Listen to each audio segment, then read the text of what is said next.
sir. Welcome in my channel Learn English with Pawar sir. Good morning students. तर विद्यार्थी मित्रांनो, आज आपण या ठिकाणी इंग्लिश वर्कशॉप पाहणार आहोत. तर इंग्लिश वर्कशॉप आपण कशाबद्दलचा पाहणार आहोत? 1.1 टीनेजर्स प्रेयर. तर you know that teenagers prayer is a very important poem, or it is an inspirational poem for every child and every reader. right? प्रत्येकाला ती अतिशय प्रेरणादायी असणारी कविता आहे. तर या कवितेमध्ये आपल्याला कुठल्या प्रकारचे इंग्लिश वर्कशॉप विचारण्यात आलेला आहे, तर तो आपण या ठिकाणी पाहूया. म्हणजे अनेक प्रकारचे इंग्लिश वर्कशॉपमध्ये आपल्याला प्रश्न विचारल्या जातात. तर बघा, what is the age group of the speaker in the poem. या कवितेमध्ये हा जो कवी आहे त्या कवीचं वय काय आहे लक्षात. These are the question, margin questions. Okay. किंवा what decision does the speaker have to take. त्या जो स्पीकर आहे त्या स्पीकरला कुठल्या प्रकारचे निर्णय घ्यायचे आहेत. ओके. तर बघा, पहिल्या प्रश्नाचं उत्तर देण्यात आलेलं आहे, what is the age group of the speaker in this poem. The age group of the speaker is between 13 to 19 years old. Right. तर या ठिकाणचा जो काय कवी आहे त्या कवीचं वय 13 ते 19 वर्ष आहे. लक्षात. आपण 13 ते 17 वर्षही म्हणू शकतो, 13 ते 18ही म्हणता येईल. लक्षात, 13 ते 19 वर्ष वय या कवीचं आहे. ओके. आता what decision does the speaker have to take. म्हणजे हा जो स्पीकर आहे त्या स्पीकरला कुठल्या प्रकारचे निर्णय घ्यायचे आहेत. Right. The speaker has to take 2 decision. म्हणजे हा जो स्पीकर आहे या स्पीकरला 2 डिसिजन घ्यायचे आहेत. लक्षात. तर कुठले कुठले? To choose the road of a life which will lead to great success. म्हणजे to choose the road of a life which will lead to great success, and also he want to choose the road of a life which will lead to great distress. Right. या दोनपैकी एक मार्ग निवडायचा आहे. म्हणजे he want to find the good way which is the good way according to हिम. लक्षात. त्याच्यामध्ये कुठला मार्ग निवडायला पाहिजे, तर he also find the great success. लक्षात. त्याला चांगला मार्ग हा निवडता येईल विद्यार्थी मित्रांनो. तर आता दुसरा एक प्रश्न विचारण्यात आलेला आहे, what does each new day fetch. प्रत्येक दिवस नवीन काय घेऊन येतो, आणि how should one react to temptation. प्रत्येकानं या ठिकाणी टेम्पटेशनला कसं रिॲक्ट करायला पाहिजे. तर बघा की each new day fetches new beginnings in which the poet has to take decision. म्हणजे इच न्यू डे फेचस म्हणजे काय, तर प्रत्येक दिवस नवीन काहीतरी घेऊन येणार आहे. या ठिकाणी एकवचनी असल्यामुळे यस लागलेला आहे. न्यू बिगिनिंग्स म्हणजे नवीन सुरुवात घेऊन येणार आहे. इन विच म्हणजे ज्याच्यामध्ये the poet has to take a decision, म्हणजे कवीला त्या वेळेस निर्णय घ्यायचे आहेत. How should one react to temptation. एखादा व्यक्ती टेम्पटेशनला त्यानं कशा प्रकारे रिॲक्ट करायला पाहिजे, कशी प्रतिक्रिया द्यायला पाहिजे. तर during temptation one must say no. जेव्हा तुम्हाला या ठिकाणी लालसा निर्माण होणार आहे तेव्हा आपण वन मस्ट से नो म्हणजे त्या व्यक्तीने नाही म्हटलं पाहिजे. And try to avoid it, आणि ते टाळण्याचा प्रयत्न केला पाहिजे. And pray to God to give him her the courage to get up and go forward. आणि एवढंच नाही तर देवा मला या ठिकाणी धैर्य दे. कशासाठी? टू गेट अप फॉरवर्ड म्हणजे पुढं जाण्यासाठी. अशी प्रार्थना त्याने या ठिकाणी देवाला करायला पाहिजे. आलं लक्षात. जर त्याने अशा प्रकारची प्रार्थना देवाला केली तर देव ती मान्य करणार आहे. आता बघा, पुढचा एक मार्जिन क्वेश्चन आहे, what effects does the speaker wish to see in himself at the end of his teens, and in what condition does the poet wish to maintain his body. Right. तर कशा कुठल्या परिस्थितीमध्ये या ठिकाणी आपल्याला शिकायचं आहे ते बघूया आपण, की what effects does the speaker wish to see in himself at the end of his teens. तर at the end of teens म्हणजे जेव्हा या ठिकाणी कवीचं टीनेजर संपणार आहे तेव्हा कवी काय करणार आहे. The poet wishes to see the life which is lived at its best. म्हणजे कवीला चांगलं जीवन जगायचं आहे. लक्षात. म्हणजे he wants to live the its best. हे की नाही. In what condition does the poet wish to with तर कोणत्या परिस्थितीमध्ये त्याला या ठिकाणी असं जगायचं आहे, तर with you walking maintain his body. म्हणजे जेव्हा चालत असताना त्याला या ठिकाणी कशा प्रकारे मेंटेन बॉडी होईल याच्यासाठी कशा प्रकारच्या परिस्थितीत जगायचं आहे. तर poet wishes to maintain a clean and fit body. म्हणजे द कवीची इच्छा आहे की त्याला या ठिकाणी आपली बॉडी कशी करायची आहे, क्लीन ठेवायची आहे आणि फिट ठेवायची आहे. आता you know that if you want to fit your body, जर तुम्हाला तुमची बॉडी फिट ठेवायची असेल तर you want to say no, ठीक आहे ना, तुम्हाला नाही म्हणावं लागणार आहे. म्हणून that is free from any temptation.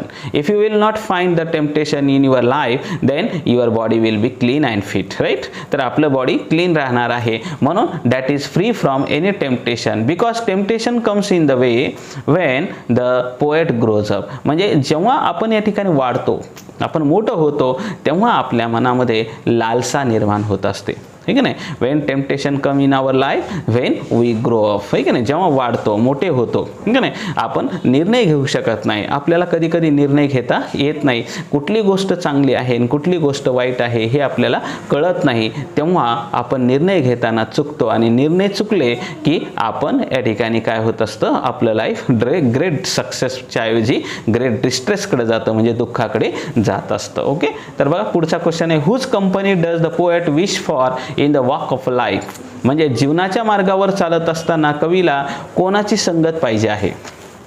तर the poet wishes for Lord's company in the walk of life. Lord's company म्हणजे कवीची इच्छा आहे की देवाची सोबत असावी. लक्षात, जीवन जगत असताना देवानं साथ द्यावी असं कवीला या ठिकाणी वाटत आहे, राईट. आता नेक्स्ट क्वेश्चन बघूया आपण की इंग्लिश वर्कशॉप, राईट. तर पहिला क्वेश्चन बघा, choose the correct alternative and complete the given sentences, right. तर according to the poet that dash are bought by each new day. तर या ठिकाणी आपल्याला माहिती आहे की प्रत्येक दिवस काय घेऊन येणार आहे.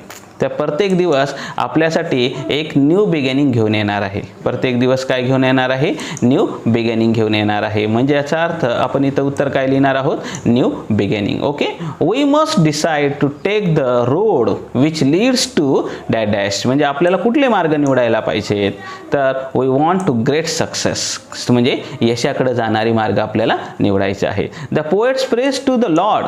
कवी देवाला या ठिकाणी विनंती करायला लागलेला आहे, प्रार्थना करत आहे की stand for what is right or wrong, right. The poet wants to see that his teenagers years have been the dash years of his best. कसे असायला पाहिजे, त्याचे टीनेजर्स इयर बेस्ट असायला पाहिजे. तर find the rhyming words, right. आपल्याला या ठिकाणी रायमिंग वर्ड्स शोधायचे आहेत. आता या ठिकाणी मी डायरेक्टली तुम्हाला आन्सर दिलेले आहेत बघा. तर पहिल्यांदा क्वेश्चन आहे, according to the poet new beginning are brought by each new day. Okay, we must decide to take the road which leads to great success. Okay, then the poet prays to the Lord to help him stand for what is right.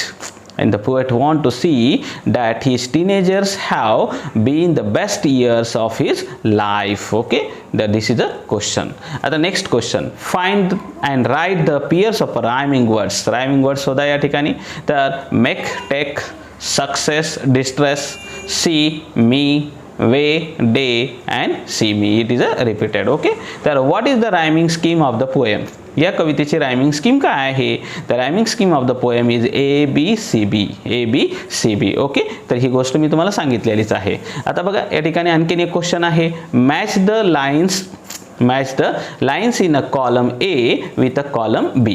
लक्षात, column A चा column B शी आपल्याला काय करायची आहे, जोड्या लावायच्या आहेत. आता बघा, here are some types of the figure of speech, apostrophe, inversion, metaphor, alliteration, and here are some types of the examples, right. Okay, तर now first of all we will learn about it. Okay, तर आपण त्याच्याबद्दल शिकूया. तर तुम्हाला माहिती आहे की मी अगोदर सांगितलेलं आहे की अपॉस्ट्रॉफी म्हणजे काय, निसर्गातील निर्जीव वस्तू असतील किंवा सजीव वस्तू असतील, याला जेव्हा उद्देशून बोलल्या जातं तेव्हा त्याला अपॉस्ट्रॉफी म्हणतो. नाही लक्षात. What is the inversion. Inversion म्हणजे काय, तर इन्व्हर्जन म्हणजे असा अलंकार की ज्याच्यामध्ये शब्दांची या ठिकाणी काय केलेली असते, अदलाबदल केलेली असते. लक्षात, आणि ती सुसंगत या ठिकाणी ठेवल्या जात नाहीत. ओके, मेटाफॉरमध्ये काय असतं, तर एखादी गोष्ट एखाद्याशी तुलना केलेली असते पण ती डायरेक्ट तुलना असते, राईट. आणि अलिट्रेशनमध्ये काय असतं, तर अक्षरांची पुनरावृत्ती होते. कशाची पुनरावृत्ती होते? अक्षरांची पुनरावृत्ती यामध्ये होत असते. आलं लक्षात? म्हणजे जे लेटर्स आहेत त्यांची पुनरावृत्ती होते. बघा, decisions I must make. In this line I must make decision, म्हणजे मला निर्णय घ्यावेच लागतील. It is a inversion, right? Please open up my eyes Lord, dear Lord. देवाला उद्देशून बोललेला आहे, म्हणजे याचा अर्थ या ठिकाणी इट इज अ अपॉस्ट्रॉफी. काय आहे? Apostrophe. Okay.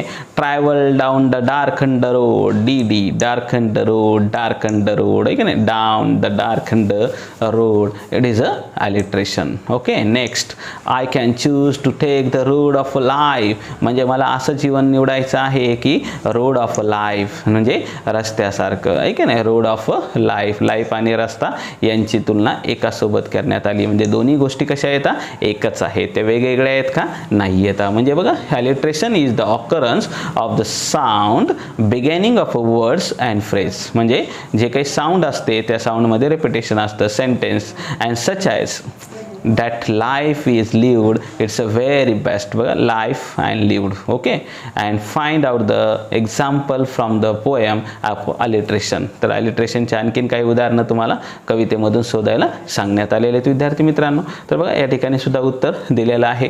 Decisions I must make, inversion. Okay. Please open up my eyes dear Lord, apostrophe. Travel down the dark and road, alliteration. I can choose to take the road of life, it is a metaphor. Okay. This is the answer. Now we are going to learn about the element of a planning an interview, how to write an interview. You know that interview is a very important for everyone. लक्षात. तर इंटरव्ह्यूचा format आपल्याला कसा लिहायचा आहे तर आपण बघूया. Format and structure.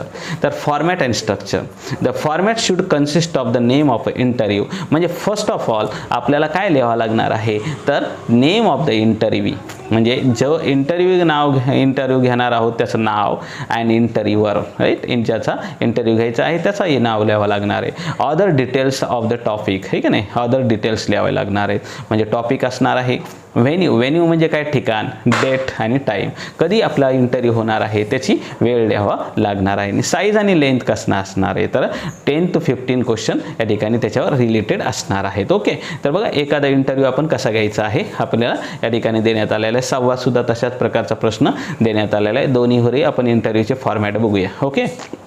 तर बघा, first question, how do you feel now that you have become a T star. म्हणजे टी स्टारची आपण या ठिकाणी मुलाखत घेतोय.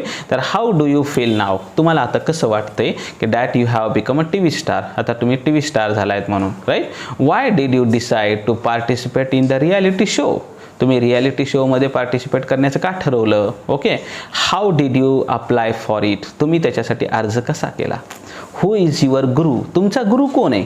हू इज युअर गुरु, आहे की नाही? एव्हरीवन हॅज अ गुरु, प्रत्येकाला एक गुरु असतो. How many participants were there in all, तिथं पार्टिसिपंट्स किती होते? What is your speciality in a singing, सिंगिंगमध्ये तुमची स्पेशालिटी काय आहे? What are the awards you have received, कुठल्या प्रकारचे बक्षिसं तुम्हाला मिळालेत? What are your future plans, ठीक आहे नाही? तुमच्या भविष्यातील योजना काय आहेत किंवा प्लॅन्स फॉर फ्युचर, राईट? आणि what is your advice to young aspirants, म्हणजे जे काही तरुण मुलं आहेत किंवा तरुण स्टार आहेत त्यांच्यासाठी या ठिकाणी तुमची काय या ठिकाणी ॲस्पायरंट आहे, महत्त्वाकांक्षा आहे, ॲम्बिशन आहे. आणि लास्टचा क्वेश्चन तुम्ही असा विचारू शकता, what can you do to encourage them, त्यांना धैर्य वाढवण्यासाठी तुम्ही काय करू शकता? Okay.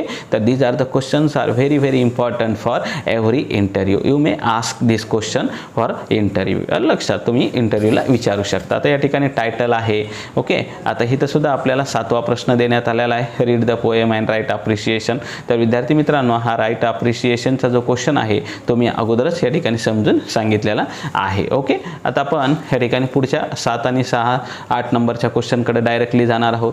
Compose a short prayer in English, इंग्लिशमध्ये एक छोटीशी कविता तयार करा. लक्षात.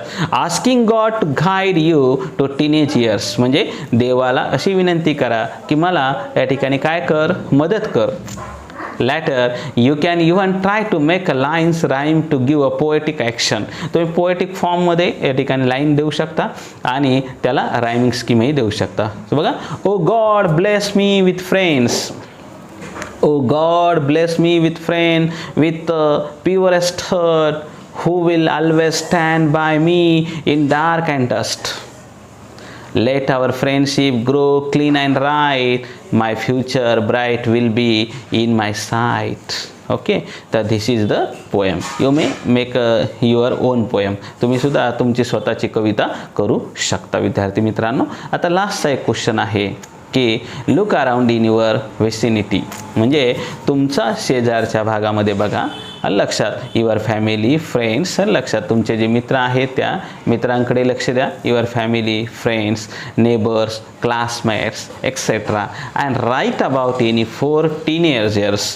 कुठल्याही या ठिकाणी टीनेजर्सबद्दल माहिती लिहा. Okay, have made themselves by doing something extraordinary, म्हणजे व्हॉट दे डीड, त्यांनी काय एक्स्ट्राऑर्डनरी केलेलं आहे. आता फॅमिलीमध्ये असतो आपल्या कोणीतरी एक्स्ट्राऑर्डनरी, फ्रेंड्स असतो, नेबर्स असतो, क्लासमेट असतो. आता बघा उत्तर आपण बघूया. ओके, फॅमिली, तर my name is Sopan. Okay, he passed Maharashtra Public Service Commission exam at first attempt became PSI.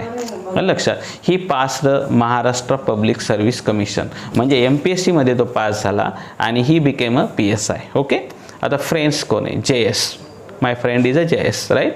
He scored good marks in SSC board exam. तुम्ही असं काही सांगू शकता. लक्षात, तुमच्या मित्राबद्दल, आजूबाजूच्या व्यक्तीबद्दल या ठिकाणी तुम्हाला सांगता येईल मित्रांनो. तर नेबर्स निलेश आहे माझा. Okay, he passed the scholarship exam with merit, अतिशय चांगल्या मेरिटनं तो पास झाला. आणि क्लासमेट या ठिकाणी सुयोग, तर ही ओन सिंगिंग कॉम्पिटिशन, म्हणजे त्यानं या ठिकाणी सिंगिंगची स्पर्धा जिंकलेली आहे. ओके, तर these are the questions are related with like this. Okay, तर अशा प्रकारचं तुम्ही एक वाक्य लिहू शकता. तर विद्यार्थी मित्रांनो, हा जर व्हिडिओ तुम्हाला आवडला असेल तर सबस्क्राईब करा, लाईक करा, शेअर करा आणि इतर आपल्या तळागाळातील महाराष्ट्रातील सर्व मुलांना या ठिकाणी पाठवण्यासाठी फॉरवर्ड करा. कारण तुम्ही बाकीचे आपण खराब व्हिडिओ पाहतो, ठीक नाही, आपण पाहतो, पण त्या गोष्टी आपण चांगल्या गोष्टी फॉरवर्ड करत नाही. एक गोष्ट जर तुम्ही फॉरवर्ड चांगली केली तर इतर मित्र शिकतील आणि परिणामी त्याला शिकण्यासाठी एक संधी मिळेल. नाही लक्षात, म्हणजे he will get the opportunity for learning, आणि if he will get the opportunity for learning then he will be gratitude to you. लक्षात, तो तुमचा कृतज्ञ राहील. म्हणून विद्यार्थी मित्रांनो, तुम्ही माझ्या चॅनलला सबस्क्राईब करा, इतर मित्रांना पाठवा. कारण आम्हाला एक व्हिडिओ बनवण्यासाठी 4-4, 5-5 तास लागतात. पण तुम्ही जर सबस्क्राईब करण्यासाठी तुम्हाला फक्त काही सेकंद लागतात, पण आपण सबस्क्राईब करत नाहीत. सबस्क्राईब करायला काही पैसे लागत नाहीत मित्रांनो, पण सबस्क्राईब करायला विसरू नका. Thanks for watching my video. Okay, have a nice day. Bye. See you.